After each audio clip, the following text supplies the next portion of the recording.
Hello, আজকে mini কিচেনের জায়গায় আজকে একটা মিনি ব্লগ শেয়ার করছি। শীতকালে স্নানের পরে না সবসময় একটুখানি রোদ্রে যেতে ভালো লাগে। আর আমাদের বাড়িটা এমন জায়গায়, সেটা হচ্ছে কি যে আমাদের বাড়ির দুটো পাশে দুটো বাড়ি। তো ওই জন্য রোদটা আর আমাদের বাড়িতে ঢোকে না। হয় এক রাস্তায় যেতে হবে আর নাহলে ছাদে উঠতে হবে। আমি সেকেন্ড অপশনটাই বেছে নিই সবসময়। তো ওই জন্য একটু ছাদে যাই। দাঁড়াও, ছাদটা একটু দেখাই গেলে আমাদের একটু ছাদেই আসতে হয়। আমাদের রোদ পোহাতে গেলে একটু ছাদেই আসতে হয়। আর ওই যে পিছনে যেটা দেখা যাচ্ছে ওটা হলো আমাদের মন্দির, ওই অরেঞ্জ কালারটা। ওখানে আমাদের সব রকমের পুজো হয়, যেমন দুর্গা পুজো, কালী পুজো, লক্ষ্মী পুজো, সরস্বতী পুজো।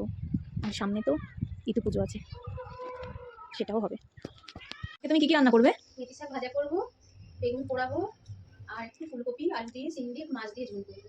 ঠিক, একটা পার্সেল এলো, অর্ডার করেছিলাম। এই আমার ঘরের ঠিক এই জায়গাটায় আমি লাগাবো, এই জানালার ঠিক ওপরটায়। দেখি কেমন এসছে। এই দেখো, এই জিনিসটা দেখতে ভালোই লাগছে। দেখা যাক ওখানে দেওয়ার পরে কেমন লাগবে। আমার বোন আজকে সায়েন্স সিটিতে মেগা ট্রেড ফেয়ার যেটা হচ্ছে সেখানে যাচ্ছে ওর বন্ধু বান্ধবীর সাথে। আমার মায়ের রান্না কমপ্লিট হয়ে গেছে, এবার আমরা খেয়ে নিই। আজকের মধ্যে টাটা, আবার পরে দেখা হবে।